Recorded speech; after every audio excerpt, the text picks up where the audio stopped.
and welcome to Interface. My name is Thembi Samachele. So, the final of the AFCON is currently underway. Nigeria facing off against Burkina Faso, and they're leading 1-0, by the way. We wait with anticipation to see how that one will pan out. While the excitement is building up on the soccer stage, there's another big story involving a prominent Nigerian, and I say prominent in a very loose manner here. Nigerian Henry Oka was tried and convicted in a South African court on 13 counts of terrorism. He's awaiting his sentence later this month. The acts of terrorism were committed in Nigeria, but Oka was arrested and charged in South Africa.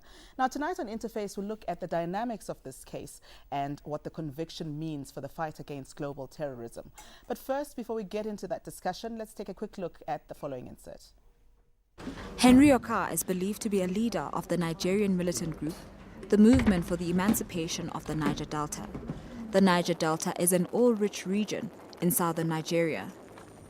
Most of the 31 million people in the region live on less than $1 a day, despite the enormous wealth generated through oil mining. For years, they have had to watch their natural environment deteriorate because of pollution caused by oil spills and pipeline fires.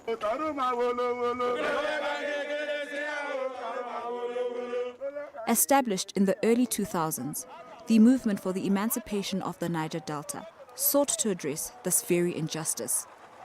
From 2003 and 2009, MEND and other militant groups attacked oil installations, kidnapped foreign oil company workers, and launched bomb attacks across Nigeria. Henry Oka is believed to have emerged from this cause and has even been named a founder of MEND.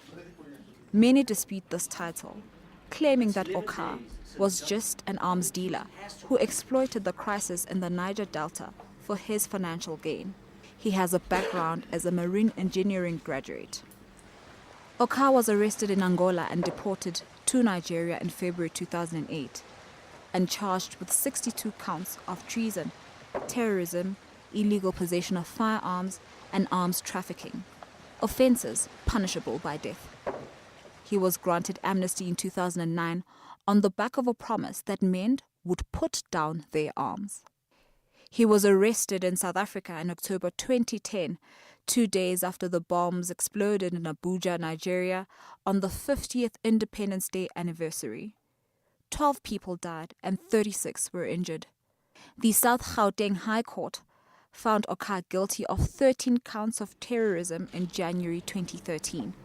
He is awaiting sentencing on February 28. South Africa put Oka on trial as part of its international obligations because Nigerian authorities have not applied for his extradition, according to the prosecution. The government is committed to fighting global terrorism and has instituted laws to ensure that terrorists are prevented from plotting attacks on South African soil or for finding refuge from prosecution in their own countries. And our guest tonight is Otelia Mwanganidze, and she's a researcher at the Institute for Security Studies. And remember that you can join the discussion as usual by sending us your SMS to 33726 or sending us your comment on Facebook. Our Facebook page is Interface on SABC3.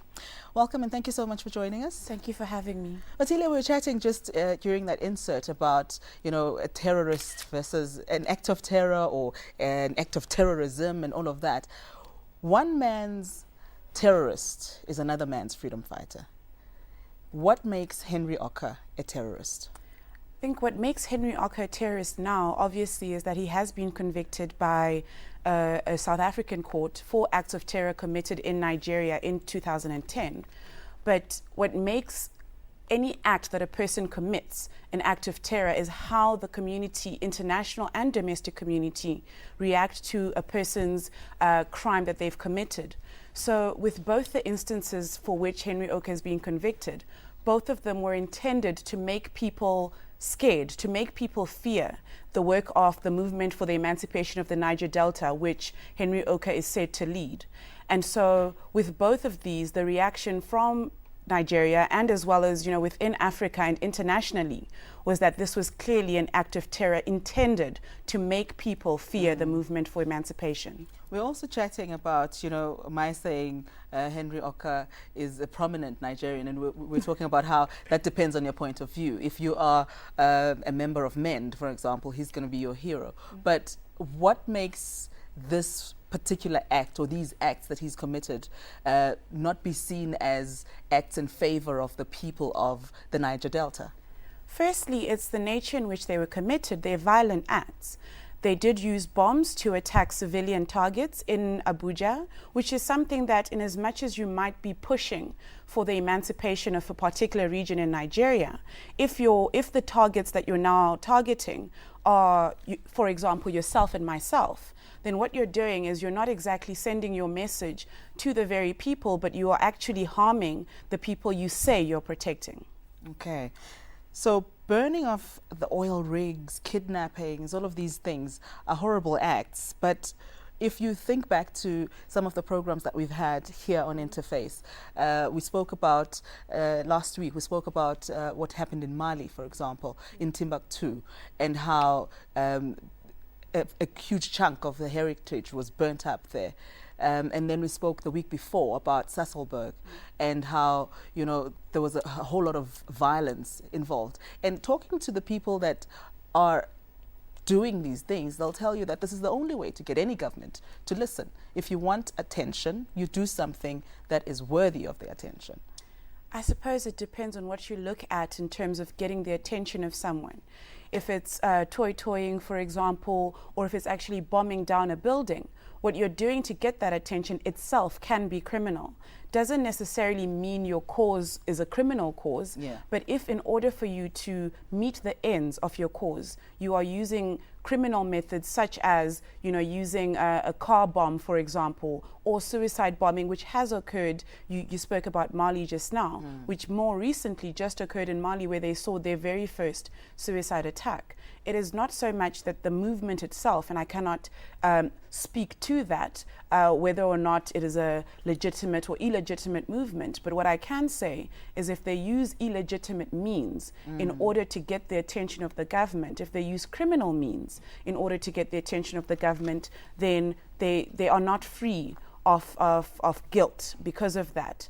It means they should use other methods. And, with South Africa's history, there have been methods that you can use to get the attention of the government that are not necessarily violent. I was actually going to come to that, and let's put this matter to bed. Looking at South Africa's history, the African National Congress was declared a terrorist organization, and that was because of the nature of what was happening at the time. Today, we celebrate the ANC. Would you say that looking further down the line in a crystal ball, MEND, for example, we might turn around and say, actually, those people were fighting a just cause? I think your opening line was very clear. One man's freedom fighter can be another man's terrorist. But I will repeat what I've already said. If the means that you're using in order to get the attention of people are criminal, then people will regard you as such. We are in currently a new era, and that works out well for the ANC, for example. But you never know in Nigeria whether the movement, whether MEND, for example, will become known as a non-terrorist organization. But at this present moment, they are a terrorist organization. All right, we're going to have to take a short break. When we come back, we continue this discussion, and we do welcome your SMSs, 33726, and also your Facebook messages, Interface on SABC3. We're right back after this.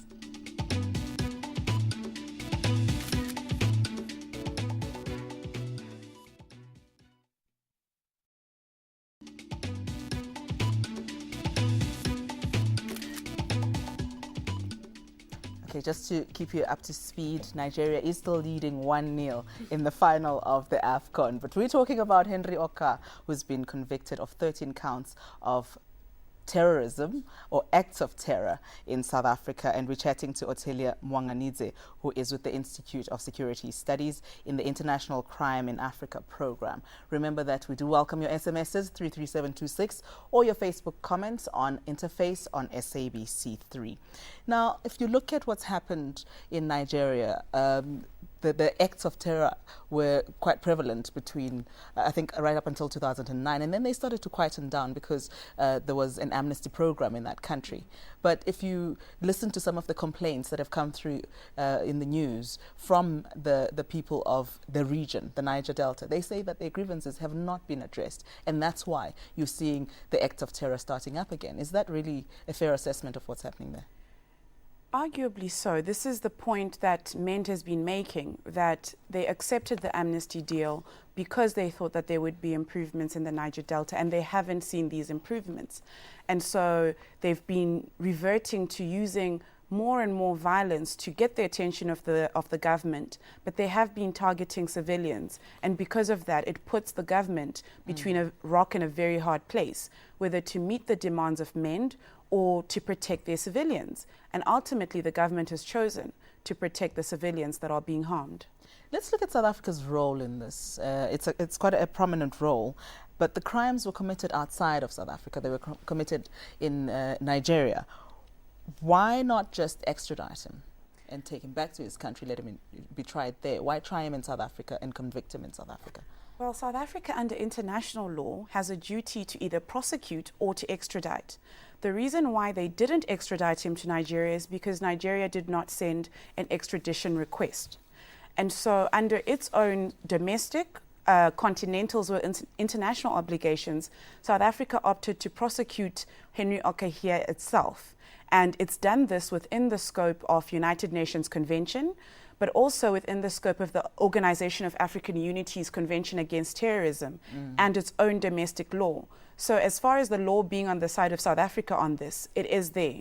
Had the Nigerian government sought an extradition of Henry Oka, then South Africa would have had to comply with that extradition request and send him across to Nigeria for prosecution. But just out of interest, why would the Nigerian government, having heard that a criminal has been caught in South Africa, not want him to be taken back to Nigeria and be tried there? Why would they be okay with an arrangement where he's tried and convicted in South Africa?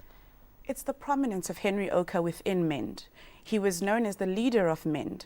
And so having him in Nigeria could have had serious implications on the ground in Nigeria. It's not the first time where someone as prominent as you know, the word, using the word that you used earlier, as prominent as him has been prosecuted outside of his country. It's happened, you know, with Charles Taylor early last year, he was convicted by an international criminal tribunal for crimes committed in Sierra Leone, but they said they couldn't prosecute him in Sierra Leone because the Sierra Leoneans would have had his head. Basically, those were the words. And it was the defense that actually pushed for him to be prosecuted outside. So it's not the first time. And it's really more to do with having due process. And so if he had gone there, we can only theorize about it. But maybe people in Nigeria might not have been too happy with him being in Nigeria at the time, or the people of MEND might have tried to rescue him, if you would call it that, from the courts in Nigeria. Speaking of the International Criminal Court, the ICC, would it not have been better to use those resources? Capture Henry Oka, take him to the ICC, let him be tried there, rather than using South African resources to try and convict him? The International Criminal Court does not have jurisdiction over acts of terror. It has jurisdiction over crimes against humanity, war crimes, and genocide. So they would not have been able to transfer him to the International Criminal Court for that reason in terms of the subject matter jurisdiction. But also they wouldn't have been able to transfer him because the situation in Nigeria has not been sent to the ICC itself, whether by South Africa as a member of the court or Nigeria as a member of the court. Okay, let's talk about the second main reason why Oka's prosecution is quite noteworthy, and that's because he was charged under the Protection of Constitutional Democracy Against Terrorists and Related Activities Act of 2004. That's what's happened here in South Africa. Just talk to us about the relevance and the importance of that act. POCDTARA, I call it that because it's quite a mouthful. It is quite a mouthful. POCDTARA provides for what we would call a form of universal jurisdiction. Now it gets that from, you know, United Nations Security Council Resolution 1373, which essentially provides for countries to prosecute people who've committed acts of terror outside of their jurisdiction who are not from that country, but because of the gravity of acts of terror, can be dealt with domestically. And so South Africa, in order to implement those international obligations, established this act. And in terms of that act, it criminalizes certain acts of terror, but it also provides for the prosecution. And with Henry Oka, it was quite easy, not least because he was living in Bassonia here in Johannesburg. And so they could use that he was arrested in South Africa, and therefore they could proceed with his prosecution. But also, one of the charges for which he was convicted was that MEND had actually made a threat against South African interests in Nigeria. And so because of that, he was also convicted for those threats that they made against South African living abroad. So they were able to invoke jurisdiction in that way. Okay. Now, there's been great efforts made in South Africa to try and fight against global terrorism and terrorism that's happening in South Africa.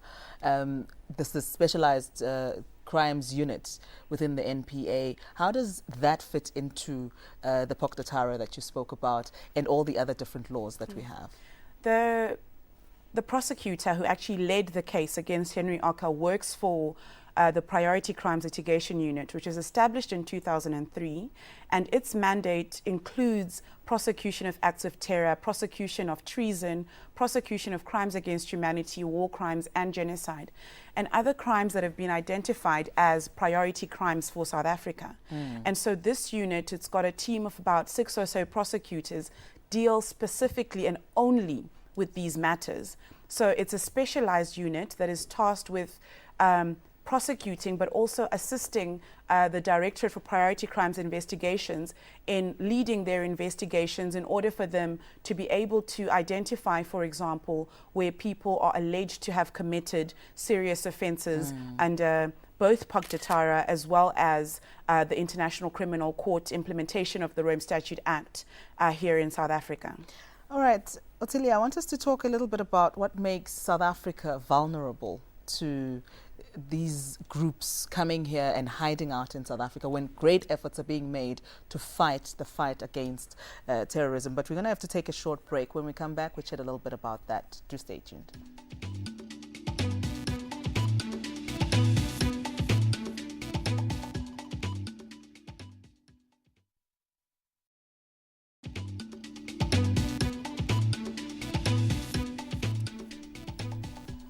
Welcome back to Interface. Let's take a quick look at some of your Facebook messages. Mamela Hat says, good move by South Africa. Criminals like Oka will know in future that this country is not a safe haven for criminals. Kabai Sifatsa says, Oka never testified in court. He exercised his right to remain silent. Nigerian authorities were less interested in Oka's case. Emmanuel Sibanyoni says South Africa under the ANC leadership has made itself the judge and jury of Africa. They think they know it all, but forgetting that they only create enemies within Africa. Tapelo Ramaro says most of the people take advantage of our democratic country. This is a good example to others not to take chances. Keep it up, Africa Bora. Now, some of these messages, there's a lot of them. Thank you so much for sending them through, by the way. Some of the messages coming through talk to the next point that I wanted us to chat about today, and that was, South Africa is doing so much to try and fight against any kind of crime, even terrorism. But what makes this country attractive for these criminals to hide out and to, conduct their business from here? I think one of the things is just that South Africa is a bit more developed, if you'd call it that, than a lot of other African countries. So most people might not come here necessarily to commit crime, but they might be coming here for business opportunities and so forth. Some of those people might end up actually being criminals themselves. But I don't think people come here as criminals to stay here. But one of the things, and it's something that one of the people commented on Facebook, that South Africa should not be a safe haven. And I think over the years, there have been people who have come here, hoping to hide somewhere, in Limpopo, in the Northern Cape. Where like the 19 people that were captured exactly from the DRC. Where they cannot be caught. But then the reality is what the courts are trying to say to the people is, no, South Africa is not a safe haven for criminals. Before, and it's significant because up until Henry Oka was convicted, earlier, well, in the middle of last month, there had not been actually an invocation of Pogdatara to prosecute anyone from outside the country. But now the ball has been set rolling. So people will know that whether you are coming from Nigeria, whether you're coming from Sweden, if you're caught here, you will be prosecuted. That's a good message. What does this say about the long-standing view that there is some kind of feud, unspoken feud between South Africa and Nigeria, you know, the battle of the two superpowers in Africa, and you know, there's supposedly that animosity between the two countries. But surely they had to work together to make sure that this was done properly. There was a significant amount of cooperation between South African authorities and Nigerian authorities. One of the things that hasn't come out prominently in the media is that Nigeria itself is actually holding trials for 3 other individuals who were implicated in these 2 bombings, one of them being Henry Oka's brother. Okay. And sort of early last week, one of them was actually convicted and sentenced for assisting and aiding in those bombings. And so both in Henry Oka's case here in South Africa and in the matters there in Nigeria, I think the feud is something people might talk about over coffee, but the reality is when it comes to the nuts and bolts of international cooperation, Nigeria and South Africa worked tirelessly together to ensure that evidence was brought from the one country to the other, that witness testimony, people who are based in Nigeria were able to come down to South Africa to give their testimony. And that alone is testament to, at the very least, international cooperation between the 2 countries.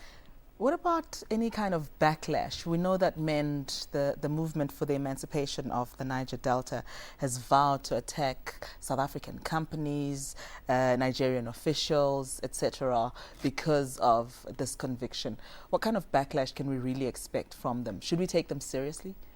I think we should take them seriously. How seriously is another question altogether. Yeah. They did threaten to attack South African interests in 2011, 2012, and they didn't follow through on that. But that's not to say that we must put our guard down and assume that just because sometimes they make threats and they don't follow through, that they won't follow through. So I think it is important that people be aware of the fact that Henry Oka has been convicted and that MEND has sworn that they will avenge his conviction. But then also, especially people, South Africans that are living in Nigeria, they need to especially pay attention to their surroundings, but also just generally keep yourself safe as you do every other day. So he's awaiting his sentencing next month. Will he serve time in a South African jail, or will he be sentenced and then be sent home after the 28th when his sentence has been given? He will serve his time in South Africa. Okay. Yeah. All right. Overall, what does this mean, though, for the fight against global terror? You know, is this a significant enough conviction to have an impact on a global stage, or is this one of those smaller ones that you think, oh, well done? It is extremely significant. I think to downplay it, it would actually be quite ridiculous, in my opinion. It is extremely significant because terrorism is affecting the African continent more and more. Yeah. And if countries other than South Africa, other countries that are signatories to, particularly African countries that are member states of the OAU, who would ordinarily abide by their obligations under the convention, would actually use this as an opportunity to say our countries also are not safe havens for terrorists. And what that would actually do is ensure that Africans take ownership of protecting their own citizens against these criminals, but also make sure that people are held accountable for these serious offenses that they're committing on the African continent. And the message is clear. South Africa is serious about the fight against terrorism, no matter how it happens or where it happens. But thank you so much for coming through to shed some light on this issue. It has been in the news quite a bit, and it's helpful to get an understanding of the history and also what this means for the country and the continent as a whole. Thank you so much for coming through to talk to us. Otilia Anna Mwanganidze is with the Institute of Security Studies. And that's it for tonight. Let me just check the score quickly. It is still 1-0, Nigeria leading. Remember that we can continue this conversation on Interface on sabc3.co.za. That's our email address. Or you can catch us on Facebook, Interface on 3. From me, Thembisa Mahele, and the team, good night.